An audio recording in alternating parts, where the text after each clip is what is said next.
What's up, y'all? Y'all already know this is Punch, Drunk, Boxing, aka Mr. Moo, shot himself. So I guess that's all for the self-proclaimed Bud Crawford era. Ladies and gentlemen, Turki Alalshikh in his recent interview stated, Terence Bud Crawford only wants to fight Canelo Alvarez and doubts he'll accept his offer to face Vergil Ortiz.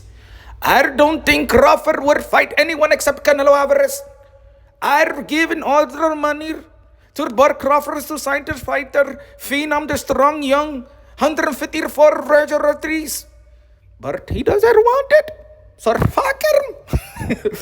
But ladies and gentlemen, y'all already know Terence Bud Crawford, one of the best of this era. Pound for pound, 3-4, you can flip it around. The 4-division world champion, 2-division undisputed. Terence Bud Crawford is the first ballot Hall of Famer, right?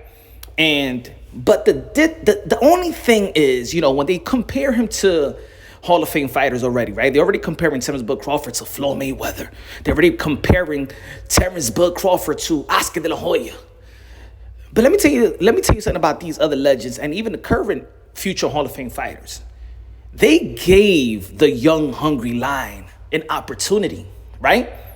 For example, look at Canelo Alvarez. He gave Jaime Munguia an opportunity. Let's talk about Floyd Mayweather. He gave Canelo Alvarez an opportunity, and even Victor Ortiz, right? He gave Victor Ortiz an opportunity.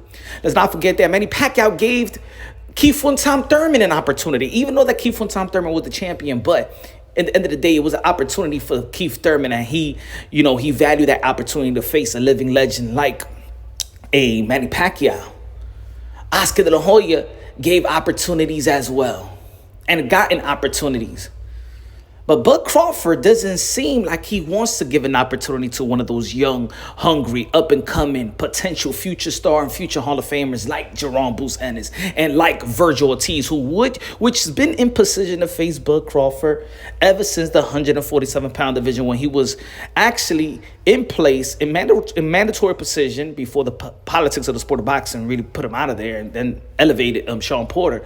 But in the 147-pound division, Vergil Ortiz has been in place and the position to get a fight with a Terence Bud Crawford, right? Seems like Bud Crawford don't want to get in the ring with that young, hungry lion.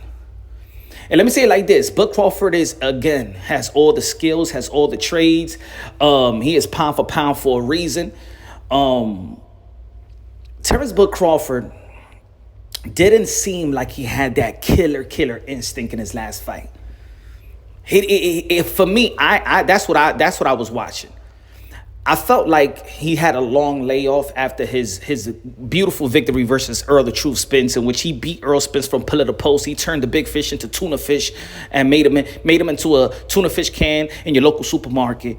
Aisle 9, right? Water, vegetable oil, you choose. And then he took a long layoff for no reason. Sometimes when you take a long layoff, right, it's injury, but it was voluntarily. I think that he was celebrating his win far too long. And after that victory, he said that is the Terence Bud Crawford era. Now, it never been the Terence Bud Crawford era because it's been the Canelo Alvarez era. And I understand that he wants the opportunity to face Canelo Alvarez, but at the end of the day, that wasn't realistic. It was a fantasy fight. You know what I'm saying? Maybe put it this way. You know what? I give the benefit of the doubt. If Canelo Alvarez never would have faced Jermell Charlo, the undisputed king in the 154-pound division, right?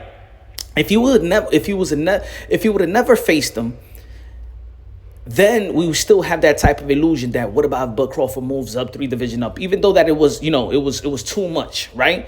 It was too much of a high mountain to climb, right? But for me, especially for me, when we seen the performance of Charlo versus Canelo Alvarez, and Charlo said, you know what? He didn't feel my punches. And Jermell Charlo is significantly bigger than Bud Crawford. He is a pound for pound. He is a power hitter. He is a knockout artist. Then what a smaller guy going to do to Canelo Alvarez?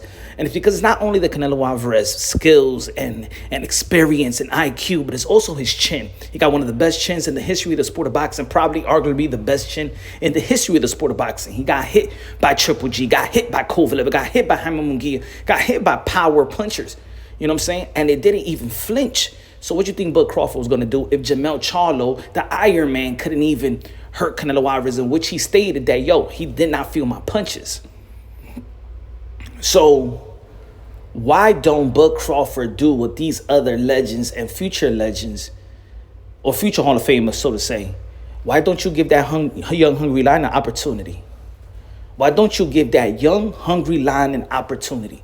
Why don't you give Vergil Ortiz an opportunity? I'm going to tell you like this, because versus Madrimov, he couldn't tap into that killer instinct that made Terence be Bud Crawford. He couldn't tap into the Bud Crawford. That's what I saw. Yes, I seen that he tried to make adjustments. I think that he tried to elevate his punch count, yes, in the championship rounds, but I didn't see that type of killer. You know what I noticed? I didn't see that type of killer because it was a close fight, and in the last 15, 10 seconds of that round, of the 12th round, in which it was up for grabs, if he would have lost that round, you know what I'm saying, he would have lost the fight. He took those 15 seconds off. I'm like, nah. See, Vergil Ortiz in his last fight, he ain't taking no seconds off. No seconds off whatsoever. And that's what got him the victory. The effective aggression. I didn't see of course, there was aggression. And yes, Bud Crawford did win some of the late rounds and stuff like that. But I just didn't see that the man that made him, the aura that made him special. And maybe I don't think that Bud Crawford wants to go back into training camp if it's not the big payday for Canelo Alvarez. I don't think that he now, listening to Bud Crawford, listening to his team, and I don't think that he wants Canelo Alvarez for Canelo Alvarez. I think he wants Canelo Alvarez for that payday, 401k, retirement plan, and that's it. I don't think it's genuine, because I remember Bud Crawford was said a couple of years ago that there's no way that he will fight Canelo Alvarez because he's a 147-pounder going up to 168. Canelo Alvarez already fought at 175. He's too big, blah, blah, blah, blah, blah.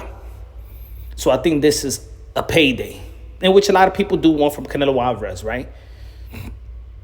I don't think that Terence Bud Crawford, I don't know if he could dog out Vergil Ortiz. The Vergil Ortiz that I seen this last fight, even though that he didn't look perfect, but his fighting spirit was perfect. From round 1 to round 12. And as soon as the bell rung, and as soon as the last bell in the 12th round, maybe he's not ready for that. Maybe Terence Bud Crawford is not ready for that young, hungry lion, because he knows what a young, hungry lion is capable of doing. He knows the circle of life in the sport of boxing, that young man is ready to take out that potential, not potential, but that future Hall of Famer, just like Hector Camacho took out Leonard. Just like Oscar De La Hoya was taking out Julio Cesar Chavez. Just like Mike Tyson took out Larry Holmes, and Larry Holmes took out Muhammad Ali. See, even Muhammad Ali was given a chance, right, by Sonny Liston as the 22-year-old, right? And Muhammad Ali gave Larry Holmes a chance. And Larry Holmes gave Mike Tyson a chance. It's the circle of life in the sport of boxing. Even if Bud Crawford loses to Vergil Ortiz, that doesn't take away that he's going to be a first ballot Hall of Famer. But it's just the circle of life. See, what Floyd Mayweather being undefeated, see, that's abnormal. But Floyd Mayweather did give an opportunity. They just didn't win. Those young fighters just didn't win. But he did give those guys opportunity, though. And look, Bernard Hopkins, he got taken out by Joe Smith Jr., right? So that's the way it's supposed to be. You know what I'm saying? That's the way that's supposed to be. Let me know what y'all think. Do y'all feel like Bud Crawford should be given the opportunity to Canelo Alvarez, or should he just retire if he's not willing to, defend it? Because I'm gonna tell you like this: all these guys in 154, outside of I'm talking about the elites, outside of Jamel Charlo, all these guys are young and hungry. Fundura is young and hungry. Tim Tszyu is young and hungry. Vergil Ortiz is young and hungry. Hopefully, Bout's Ennis move up to the 154-pound division, because I think he's wasting his time at 147 if he's not willing to ready to unify the titles versus Mario Barrios or Brian Oman Jr. I want Bud Crawford to give this young hungry Vergil Ortiz an opportunity. Maybe he see the 154-pound division is not a cakewalk, because it wasn't a cakewalk versus Madrimov, who only had 10 fights. Maybe this is the end for Bud Crawford. And if it's the end, he's a first ballot Hall of Famer. But if I'm looking at his resume compared to those legends, like in the beginning they want to compare him to, and Floyd Mayweather and Oscar De La Hoya, even Manny Pacquiao, sorry. He's second or third tier Hall of Fame when it comes to resume compared to Floyd Mayweather, Oscar De La Hoya, Manny Pacquiao. Let me know what y'all think. Subscribe to the channel, smash the like button. Love you, God bless, and on to the next.